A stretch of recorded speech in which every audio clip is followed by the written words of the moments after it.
55.5। अब हम ये मान कहाँ पुट करने वाले हैं, यहाँ, क्योंकि हमको सब चीज क्या हो गया, मिल गया। तो F इक्वल क्या, F W का मान कितना 5.85 बेटा, F का मान कितना है 55.5, मल्टीप्लाई क्या आपका 1000 बटे क्या भी है, कितना दिया है आपका 200। आया इतना समझ में?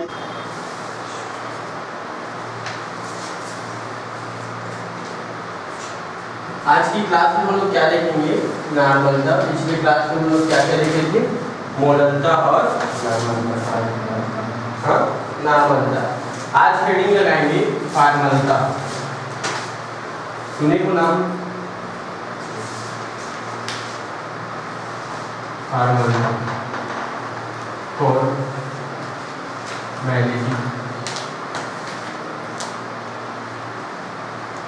फॉर्मलता। समझो फॉर्मलता का यूज कब करते हैं, कब आखिर हम लोग फॉर्मलता लगाए जिसे हमको इसका मान मिले। तो फॉर्मलता के यूज जैसे विलयन हो गया, विलयन में विलय जब हम डालते हैं तो उसको अगर हमको अलग करना हो, मतलब उसको वियोजित करना हो, तब हम लोग फॉर्मलता का यूज करेंगे। समझ में आया? जैसे हम लोग कुछ भी मान के चलो, एक तो बीकर लिए, बीकर में क्या करते हैं हम लोग, ये मान के चलो हम लोग यहाँ क्या ले लिए, जल ले लिए H2O, इसमें डालते हैं क्या हम NaCl, मिलाते हैं और मिलाने के बाद मिलाएंगे कि क्या बन जाएगा आपका विलयन। लेकिन अगर मेरे को ये जो विलय है उसको अलग करना है, वियोजित करना है, तब हम उस कंडीशन में प्रयोग करेंगे इसका फॉर्मलता का। ठीक है?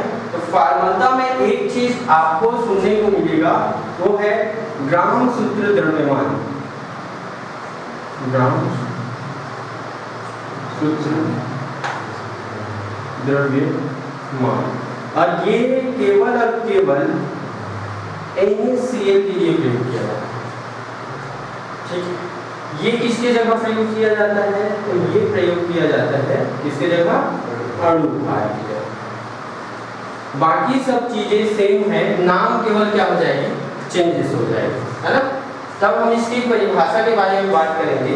इससे पहले कुछ इसके फार्मूला से हम इसको फार्मूला से क्या करेंगे, परिभाषा को याद करने का प्रयास करते हैं। जैसे अगर फॉर्मलता बोलूं, फॉर्मलता को किससे डिनोट करेंगे, F, कैपिटल F, है ना। फॉर्मलता को किससे डिनोट करेंगे, कैपिटल F।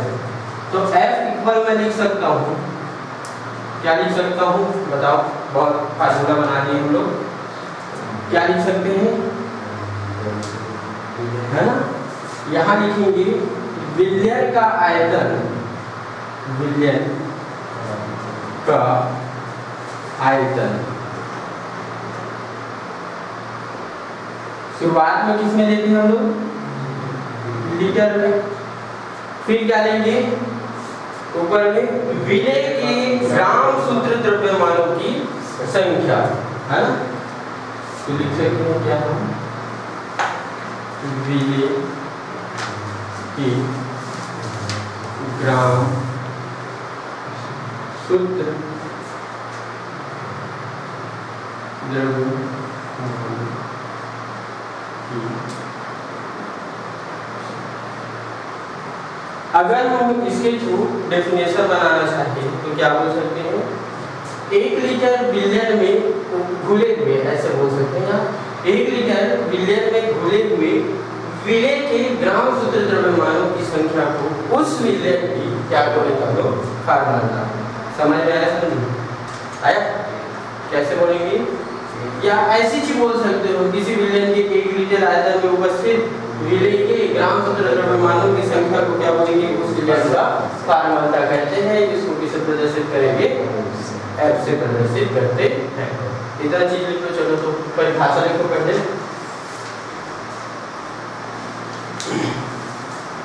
लिखो, किसी विलयन के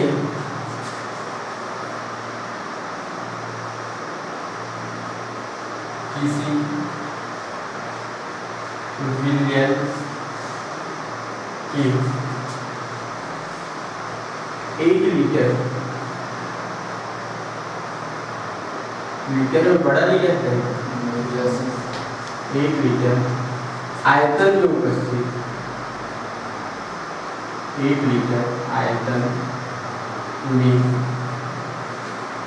उपस्थित विलेय के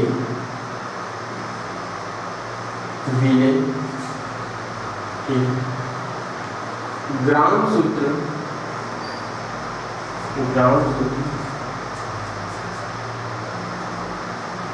द्रव्यमानों की संख्या ग्राम सूत्र द्रव्यमानों की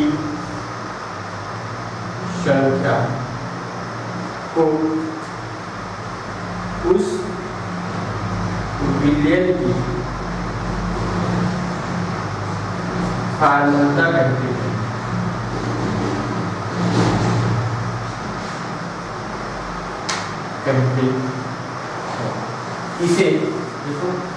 इसे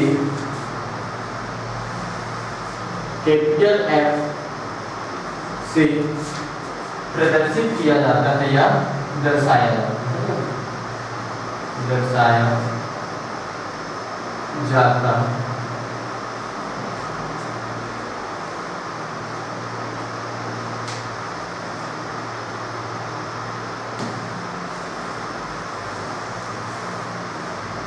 ये लिखना इसके नीचे में।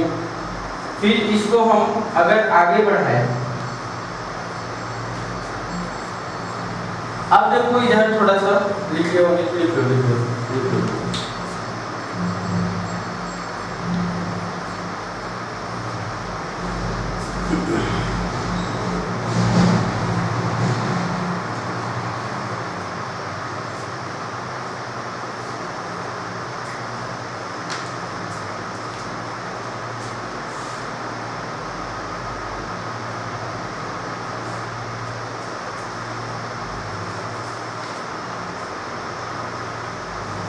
हो गया। जैसे हम लोग विलेय में मोलों की संख्या निकालते थे, वैसे ही यहाँ क्या निकालेंगे, विलेय में ग्राम सूत्र द्रव्यमानों की संख्या।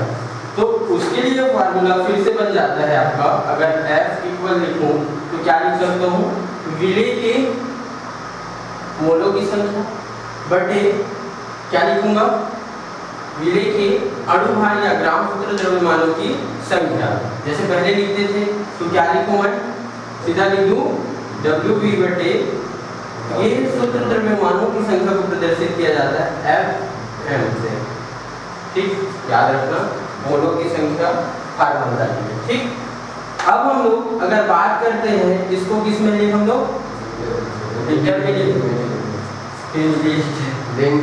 हाँ, इसमें लेंगे, ml में लेंगे, है ना। तो क्या लिखूं मैं, आयतन है, आयतन के लिए प्रदर्शित करते हैं V, और क्या होगा आपका ml, ऊपर में कितना 1000 हो गया। ये वो बन जाता है आपका क्या, फार्मूला। ठीक, क्वेश्चन देखते हैं, फिर एक साथ लिखना। चलो लिखते चलो। तो क्वेश्चन के ऊपर तो हो गया, मिटा दो गया, लिख लिया ना। चलो एक क्वेश्चन लिखते हैं, ये मिटा देंगे। लिखो क्वेश्चन, प्रश्न, आंगिक प्रश्न ही पूछा जाएगा ना, याद रखो। 3 नंबर पे क्वेश्चन लिखो। 5.85 ग्राम, 5.85 ग्राम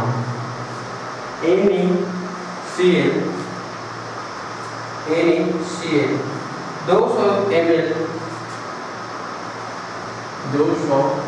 ml विलयन में घुला है। 200 ml विलयन में घुला है। विलयन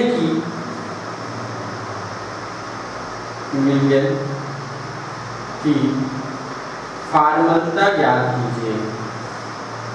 फार्मलता ज्ञात कीजिए। ऐसा क्वेश्चन आएगा आपका 3 नंबर के लिए। तब आपको क्या करना है, इसको थोड़ा सबसे पहले क्वेश्चन को समझना है ना, क्या चीज दिया गया है, क्या है विलेय और क्या है विलायक, तब जाके आप क्या करना, उसको बनाना। ठीक है, सेम चीज है, कोई अंदर नहीं है। चलो बनाते हैं। ये फार्मूला याद है, ये फार्मूला को उधर साइड में लिख देना। क्या हुआ फार्मूला आपका? F इक्वल क्या? WB बटे FM मल्टीप्लाई 1000 बटे V, इसमें ml में। ये फार्मूला को हम लोग क्या करने जा रहे हैं? पुट करने जा रहे हैं। तो सबसे पहले अगर हम लोग क्या लिखे, इसको सॉल्व करना चाहते तो लिखेंगे हल, और हल लिखने के बाद जो दिया रहता है उसको लिखेंगे। क्या दिया है अभी? दिया WB है ना, WB क्या है? हाँ, विलेय का द्रव्यमान कितना दिया हुआ है आपका? 5.85, इसमें दिया है ये ग्राम, ठीक है। और क्या दिया हुआ है आपका? V दिया हुआ है, इसमें ml में कितना दिया हुआ है आपका? 200 ml, और कुछ नहीं दिया है ना। जब हम लोग सबसे पहले क्या निकालेंगे? ये चीज निकालेंगे FM। अब F है तो अभी से ये सब चीजें सीखो। ये हो गया हमारा क्या? फार्मल का। आया थोड़ा बहुत समझ में? क्या बोलते हैं फार्मल का? चलो तुम अच्छी बताओ फार्मल का परिभाषा। विलयन के 1 लीटर आयतन में उपस्थित विलेय की विलेय की ग्राम सूत्र द्रव्यमानों की संख्या को विलयन का फार्मूला है। देखो भाई, क्लास में आपको सबसे आगे रहना है ना, आप लोग तब तो समझ में आता है कि ट्यूशन करने का कुछ फायदा हो। ये क्लास में भी चल रहा है, बोल दी कि बताओ, तो फिर चुप हो तो फिर दिक्कत हो जाएगी, है ना। सेकेंड है हमारा एक्सेप्टर का जान, है ना, बहुत ही भयंकर चीज है, वो है आपका मोल प्रभाव। मोल प्रभाव इसको बोलते हैं मोल फ्रैक्शन।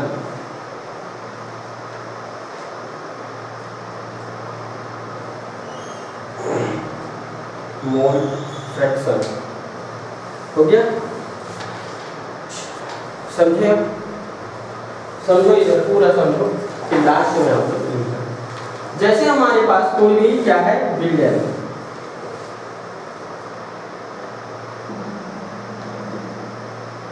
वही एग्जाम्पल H2O और NaCl, चलेगा, कोई दिक्कत नहीं है। कुछ भी विलयन, विलयन दो चीजों से मिलकर बना है। कौन कौन से? तो विलेय और विलायक। अब इस विलयन में मैं 3 चीज भी मिला सकता हूँ। शक्कर मिला दिया, इस विलयन में मैं एक और चीज मिला सकता हूँ, 4 चीज मिला सकता हूँ, 5 चीज मिला सकता हूँ, फिर भी तो सॉल्ट नहीं रहेगा, विलयन नहीं कर रहेगा। अब देखो, किसी भी विलयन में कितना घटक हुआ? 3 घटक, 4 घटक, कुछ भी घटक हो सकता है। विलायक क्या है आपका? एक है। विलायक भी चेंज कर सकते हैं हम लोग, लेकिन उसमें विलेय भी चेंज करना पड़ेगा। अगर विलायक चेंज करेंगे, इधर समझना, मोल प्रभाज का सिंपल सा फंडा है। अगर हम किसी भी विलायक के बारे में बात करें या किसी भी विलेय के बारे में बात करें, तब इसका फार्मूला, मान के चलो मैं किसके बारे में बात कर रहा हूँ? विलायक, सॉरी विलेय, है विलेय है। अब देखना इसका परिभाषा क्या बनता है। इसमें उपस्थित रहता है मोल, ठीक। इसके लिए अगर बना दो ये ऐसा फार्मूला होता है, तब आप लोग जल्दी समझ पाएंगे। समझ में आया है? बी और ए समुद्र को आ रहा है ना। बी मतलब विलेय और ए मतलब विलायक। इसका परिभाषा कैसे बनता है? किसी विलयन में, ठीक है, किसी विलयन में विलेय या विलायक, हम लोग किसके लिए भी ले सकते हैं इसको? विलायक। किसी विलयन में विलेय या विलायक का एक घटक तथा विलयन में उपस्थित समस्त घटकों के अनुपात को क्या कहते हैं? मोल प्रभाज कहते हैं। समझना, किसी विलयन में उपस्थित विलेय या विलायक का एक घटक तथा विलयन में उपस्थित समस्त घटकों के अनुपात को हम लोग क्या कहेंगे? मोल प्रभाज कहते हैं। जिसको किसी प्रदर्शित किया जाता है, तो x से प्रदर्शित किया जाता है। यानी कि परिभाषा लिखना चाहूँ तो क्या लिखूंगा, मैं बोलूँ तो किसी विलयन में, है ना, किसी विलयन में क्या लिख सकते हो, विलेय तथा विलेय या लिख सकते हैं, विलेय या विलायक का एक घटक, है ना, एक घटक तथा उस विलयन में उपस्थित, उस विलयन में उपस्थित समस्त घटकों के अनुपात को, है ना, समस्त घटकों के अनुपात को उस विलयन का, को उस विलयन का क्या कहते हैं, उस विलयन का मोल प्रभाज कहते हैं। इसको किससे प्रदर्शित करेंगे, x से प्रदर्शित करते हैं। समझ में आया मेरी भाषा?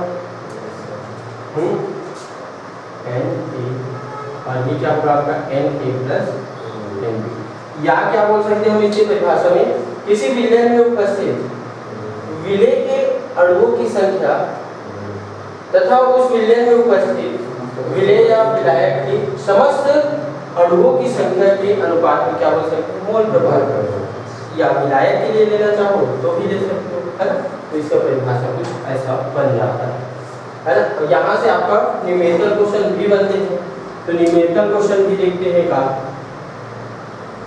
ये इतना कम से कम क्या करना आप लोग याद रखना। जैसे एक क्वेश्चन है,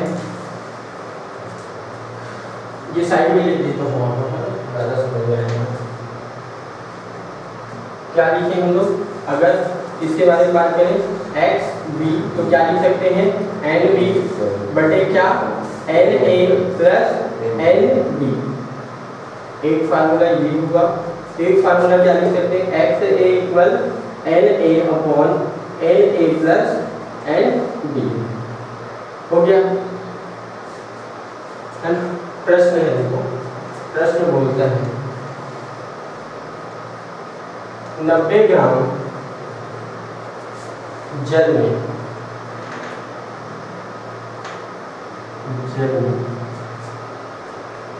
4 ग्राम NaOH, 4 ग्राम NaOH विलेय है। विलयन का मोल प्रभाज नहीं है, तो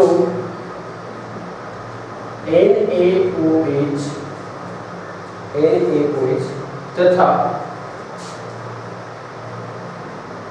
H2O का मोल प्रभाज ज्ञात कीजिए।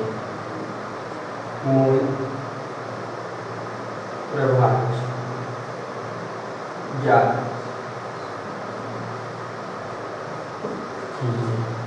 क्वेश्चन क्या है, 90 ग्राम जल में 4 ग्राम NaOH विलेय है, तो NaOH तथा H2O दोनों का क्या ज्ञात करना है, हमको मोल प्रभाज ज्ञात करना है।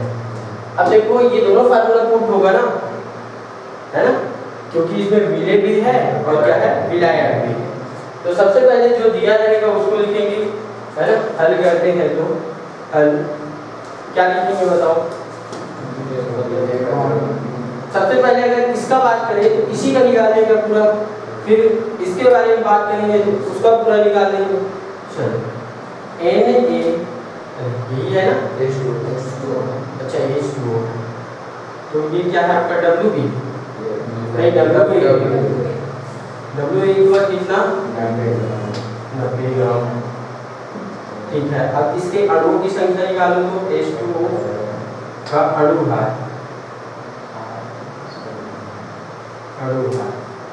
कितना होगा, कितना होगा भाई,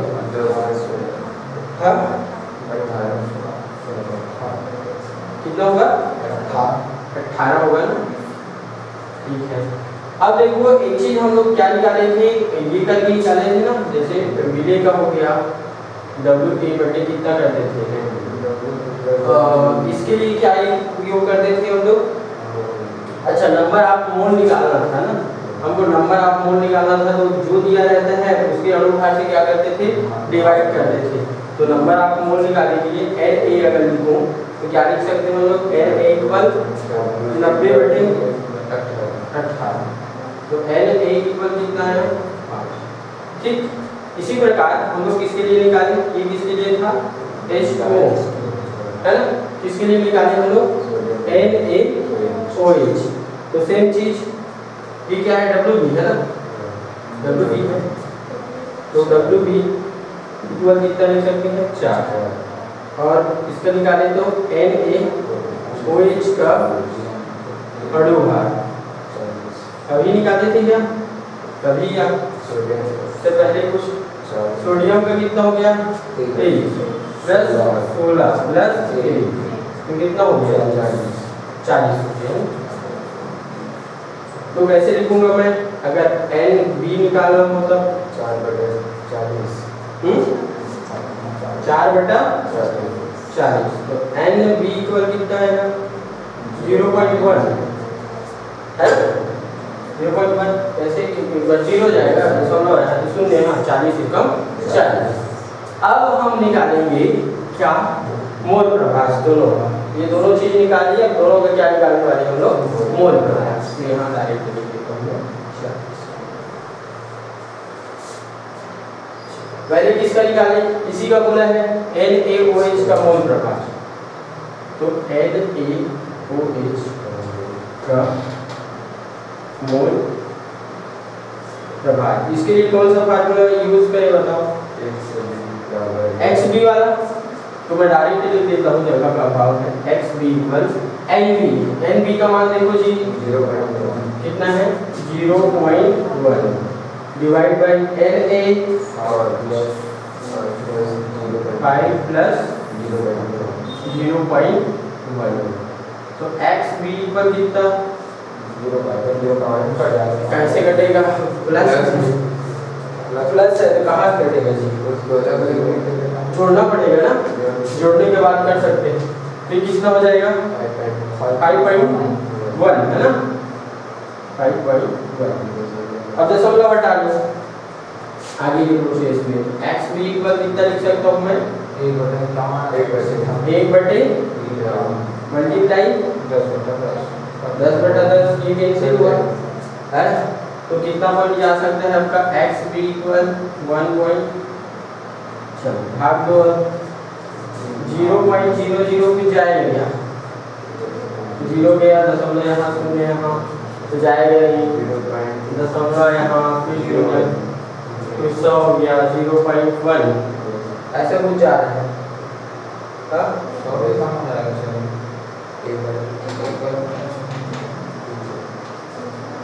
0.1 ही तो जाएगा ना, तो 2 अंक का जरूरत रहता है, तो ये हमारे किसके लिए निकला, विलय के लिए। अब इसी तरह हम लोग किसके लिए निकाल सकते हैं, विलायक के लिए, यानी कि H2O का मोल प्रभाष, आया कुछ समझ में थोड़ा आ रहा होगा मेरे ख्याल से सरल है। अब यहाँ क्या लिखेंगे जी, इसके लिए उपयोग करेंगे तो XA इक्वल क्या करेंगे, अब Na कितना रहेगा आपका 5 अपॉन कितना 5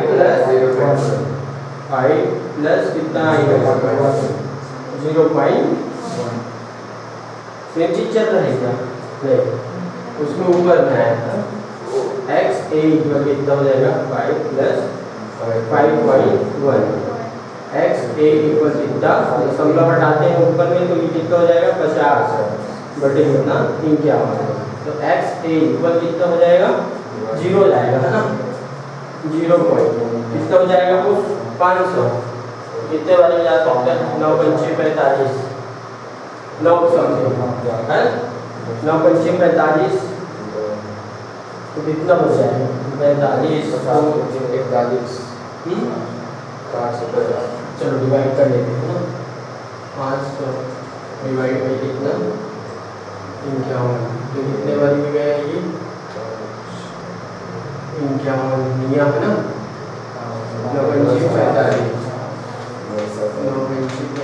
तो कितना बचा अपने पास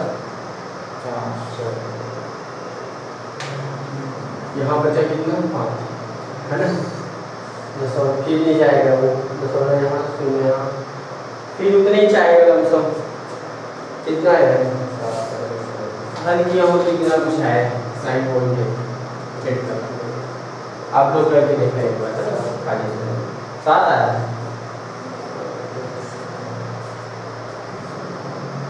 करे क्या चलो लमसम उतना है ना लिख लो इसको नोट डाउन करो ये हुआ आपका मोटर आज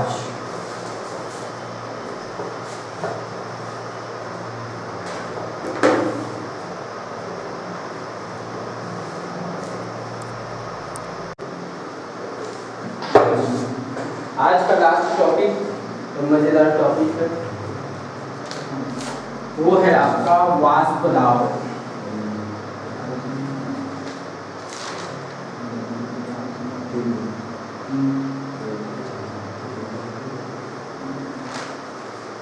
समझेंगे वाष्प दाब। वाष्प दाब को समझने के लिए हम चलते हैं अपनी घर की तरफ। घर चले अभी तक ईमानदारी से बताओ कितने लोग घर में खाना बनाए? कितने लोग घर में खाना बनाए? कौन कौन क्यों बनाए? अभी तक नहीं बनाए। इधर तू बना दिए, तू कैसे नहीं बनाए? तो मम्मी को बनाते हुए देखा जैसे हमारी माता श्री चूल्हा वगैरह में बनाते हुए सुने, चूल्हे की में बनाते हैं। मान के चलो इसके ऊपर हम लोग रख दिए टीन, अच्छी बात है टीन रख दिए। अब टीन में है हमारा जल। सबसे पहले हम लोग चावल बनाते हैं तो इसमें हम लोग क्या डालते हैं? चावल बनाते हैं सबसे पहले इसमें मिलाया करने का मतलब क्या रहेगा? जल को अगर हम लोग चूल्हे पे भी ना रखें, समझना चूल्हे पे भी ना रखें, ऐसे ही रख दें और उसको कवर अप कर दें, ठीक है? तो आप लोग देखे होंगे कि जो ऊपर का वो ढक्कन रहता है उसमें कहीं न कहीं जल के जो वाष्प है आपको मिलते हैं। जैसे किसी भी चीज़ को ढक दो ऊपर तो देखो तो बिल्कुल आपको क्या मिलेंगे? वहाँ वाष्प देखने को मिलते हैं। अब ये वाष्प दाब क्या है? तो वाष्प के द्वारा ही लगाया गया दाब क्या कहलाएगा? आपका वाष्प दाब कहलाता है। जैसे अक्सर ठंडी के दिनों में तालाब गए हो, तालाब लेके चलता हूँ, फिर बोलोगे सर कहाँ लेके चलते हो? तो घर में गए थे, अब तालाब ले जाओ। ठंडी के दिनों में जब ठंड आएगा तो देखना तालाब, जैसे हम लोग पहले कार्तिक नहाने जाते थे, आप लोग गए हैं मेरे को पता नहीं। कार्तिक नहाने जाओगे ना तो सुबह सुबह जैसे 5 अगर बजा रहे या जैसे सूर्य उगने वाला हो, तब आप देखेंगे कि वो गांव में कुब्जा बोलते हैं, कुब्जा है ना, तो वो जल के ऊपर और जल के ऐसे एकदम समथिंग लगभग साम्यावस्था में ऐसे लगेगा कि ये जल से निकल रहा है कि जल को दबा रहा है। उस स्टेज में जो आपका प्रेशर वाष्प लगता है ऐसा है ना, ऐसा कुछ रहेगा, भाप जैसे गोला जैसे दिखेगा आपको। वो एक्चुअल में जो जल की सतह है वो एकदम साम्य अवस्था में रहती है। साम्य अवस्था में रहेगा ना, इसके ऊपर ये ताकत लगाता है ना इसके ऊपर ये ताकत, मतलब दोनों के बीच में एकदम साम्यावस्था रहता है। उस स्टेज को अगर आप लोग देखो तो वो कहलाता है आपका वाष्प दाब, क्योंकि ये हल्का हल्का उसके ऊपर ऐसे रहेगा कि प्रेशर लगा है। अब जैसे हम लोग विलायक के बारे में बात करते हैं ना, समझेंगे ये हमारा क्या है विलायक। और प्रेशर कुकर में भी देखे होंगे, इधर समझना, ये है हमारा विलायक और वो विलायक है हमारा शुद्ध विलायक। शुद्ध विलायक, शुद्ध विलायक कौन सा होता है जी, कोई बताएंगे? हाँ, अशुद्ध। और वो कहाँ मिलता है हमको? वर्षा के जल में। मान के चलो ले लिए उस दिन तो करा गया था ना, करा तो नहीं लिए, हम लोग क्या लेंगे, जल लेंगे, वर्षा का जल बीकर में रखें। अब बीकर में रखने के बाद हम लोग क्या करते हैं, इसको हीट करते हैं, क्या करते हैं, गर्म करते हैं। तो कहीं ना कहीं यहाँ से क्या निकलेगा, वाष्प निकलेगा। अच्छी बात। अब मैं क्या किया, इसको कवर अप कर दिया। लोग कहाँ निकलेंगे, अब ये क्या होगा, वाष्प तो निकलेगा भाई ऐसे, लेकिन जब मैं ऊपर से कवर अप किया हूँ तो ये क्या होगा, फिर से टकराएगा और फिर से इसी पर क्या लगाएगा, तो समझ में आया। वाष्प पदार्थ किसे कहेंगे, वाष्प के ही द्वारा उसी विलायक पर लगाया गया दाब क्या कहलाएगा, वाष्प दाब कहलाता है। और कौन से अवस्था में, तो सामान्य अवस्था में इन दोनों के बीच कोई बल कार्य न कर रहा हो तब ये चीज। अब देखो, जैसे वो हमारा क्या था, शुद्ध विलायक। अब इधर बताना, चाय पीते हैं सभी लोग सुबह सुबह, कई लोग नहीं पीते हैं लेकिन हम पीते हैं भाई, ये हो गया। अब यहाँ मेरे पास है विलायक, मतलब विलयन ले लिया मैं, ठीक है जी, विलयन ले लिया। विलयन में कितने घटक जी, आपके घटक है भैया 2, है ना। कौन कौन सा आपका, विलेय और विलायक, सॉल्वेंट विलेय एंड विलायक। चलो हम लोग जल ले लिए। अब इसमें क्या डाल दिए, चाय पत्ती डाल दिए और शक्कर डाल दिए। चलो शक्कर बच डालिए, शक्कर जैसे डाले और इसको हम लोग क्या किए, गर्म किए। तो भैया लोग बताएंगे कि इसमें विलेय आपका वाष्प बन के उड़ेगा कि विलायक वाष्प बन के उड़ेगा, सोचो डर क्या लगा।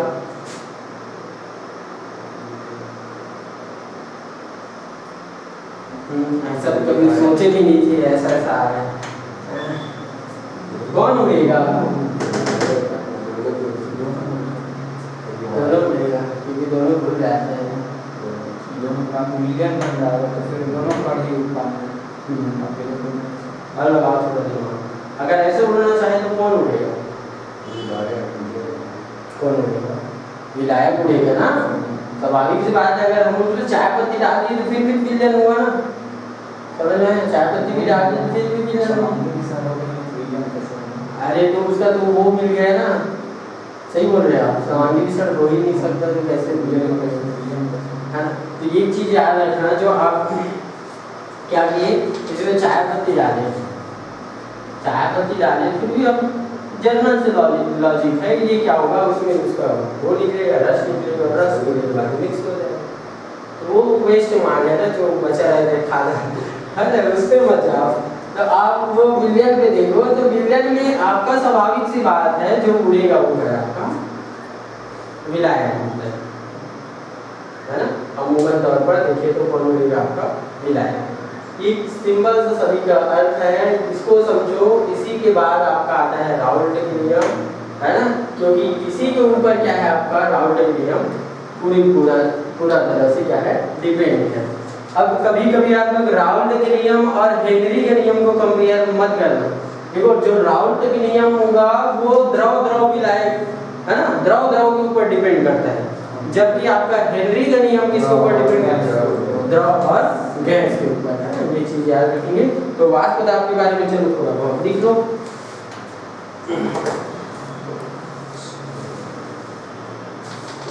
देखो वाष्प पदार्थ,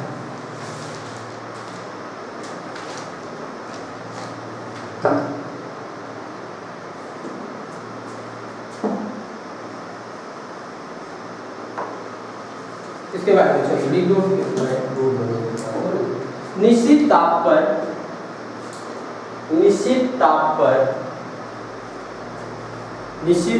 पर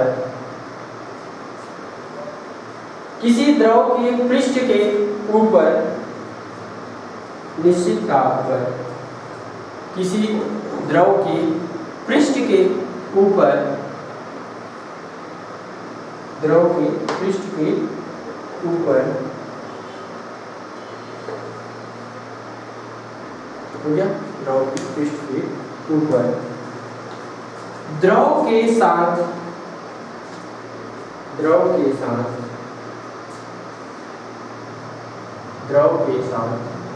साम्यावस्था में द्रव के साथ साम्यावस्था में उपस्थित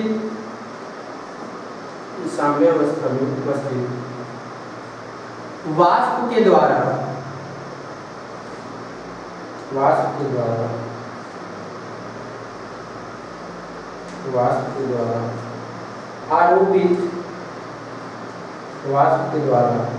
आरोपित दाब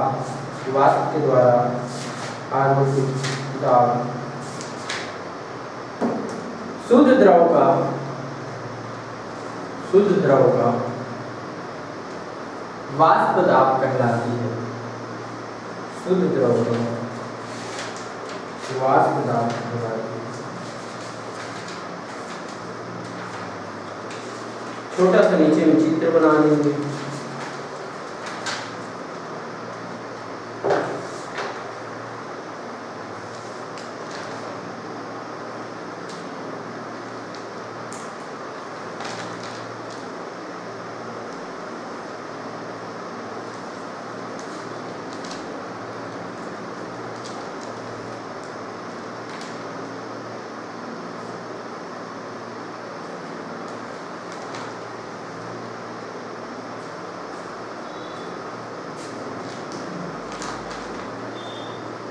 तो वन लाइनर क्वेश्चन पूछ दिया जाता है, वाइवा में पूछता है ऐसा क्वेश्चन। वाइवा में कैसे क्वेश्चन पूछ देता है कि बताओ कि शुद्ध द्रव का वाष्प दाब ज्यादा होगा कि विलयन का वाष्प दाब ज्यादा होगा? बताओ जी, किसका वाष्प दाब विलयन हम उसमें बहुत सारे शून्य मतलब लाखों शून्य तकरीबन होते हैं, तो उसके विरुद्ध हम अलग उसमें टाइम लीडर है सही हो गया, एकदम सही हो गया। जो बोले वो सही है। चाहे अगर हमारा शुद्ध है भैया तो शुद्ध तो जल्दी उड़ेगा, और जल्दी उड़ेगा तो उतना ही जल्दी नीचे भी आएगा, है ना। जितना ज़्यादा उड़ेगा उतना ही ज़्यादा क्या लगाएगा, प्रेशर लगाएगा, तो क्या होगा, दाब ज़्यादा होगा। और विलयन में क्या होगा, विलयन में बहुत सारे रिकर्व मिल गए तो थोड़ा सा गाढ़ा हो गया, और गाढ़ा चीज़ जल्दी कहाँ उड़ पाएगा, है ना। ये चीज़ है, इतना डिग्री कम से कम यहाँ है। तो आज की चीज़ें समझ में है, क्या क्या डिग्री हम लोग कार्बन का, मोल प्रकाश, और बात करिए हम लोग वाष्प दाब। 3 टॉपिक कवर रखिए।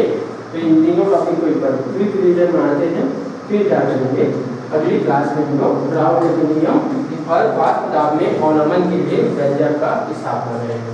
ठीक है, तो किसे कहेंगे फार्मूला, फिर बल्टा दे वो थोड़ा सा लगाओ दिमाग। किसी विलयन के 1 लीटर आयतन में उपस्थित ग्राम शुद्ध द्रव्यमानों की संख्या को उस विलयन में क्या मतलब फार्मूला। ठीक है, मोल प्रभाव किसे कहेंगे,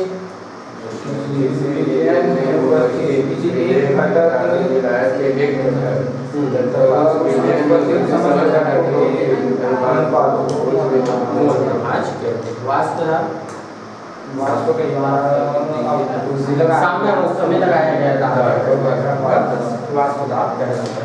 कल राउंड में नियम थोड़ा सा देख के आना, और कल की हम लोग उसमें वाष्प दाब में क्या निकालेंगे, व्यंजन निकालेंगे।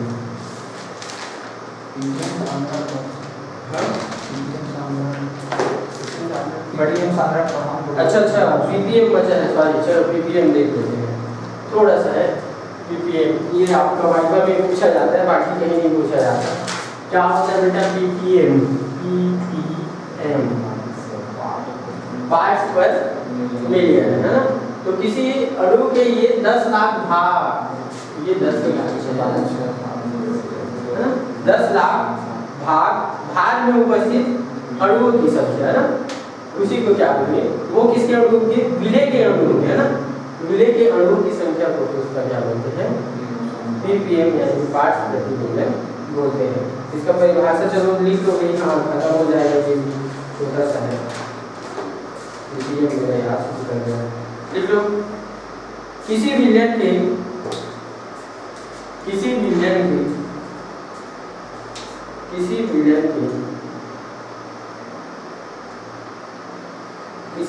के 10 लाख, किसी विलेन के 10 लाख,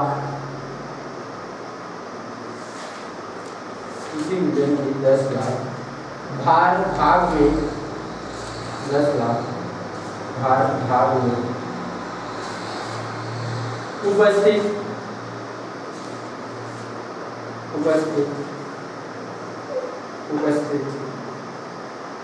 विलेय पदार्थ की मात्रा को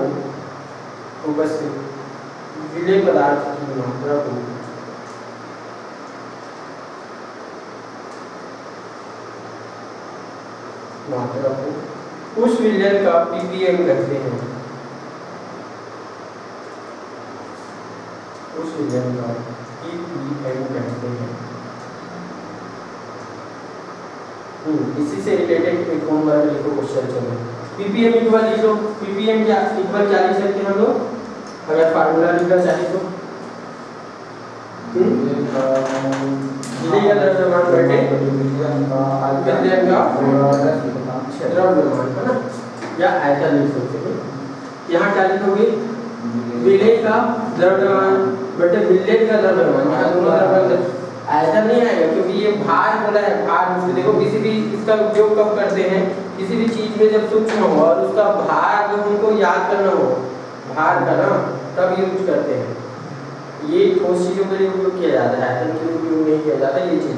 इसीलिए आपको परिभाषा में लिखा क्या लिखा है, 10 लाख भाग में उपस्थित, तो भार के लिए हमेशा किसका उपयोग करेंगे, द्रव्यमान, है ना। तो ये क्या होगा, विलेय का द्रव्यमान, विलेय का द्रव्यमान बटे क्या होगा, विलेय का द्रव्यमान मल्टीप्लाई करना 10 की घात 6 से, ये इसका फार्मूला होगा। ठीक, लिख लो फार्मूला को। विलेय का ग्राम में द्रव्यमान लिखना, विलेय का ग्राम में द्रव्यमान बटे विलेय का ग्राम में द्रव्यमान, ग्राम जोड़ लो, इस ग्राम से उस ग्राम।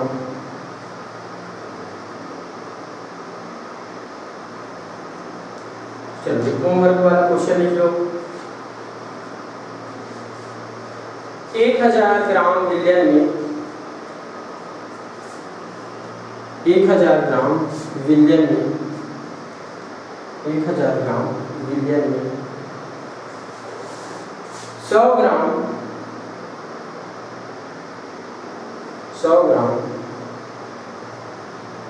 Calcium carbonate CaCO3, calcium carbonate घुला है, कैल्शियम कार्बोनेट घुला है, तो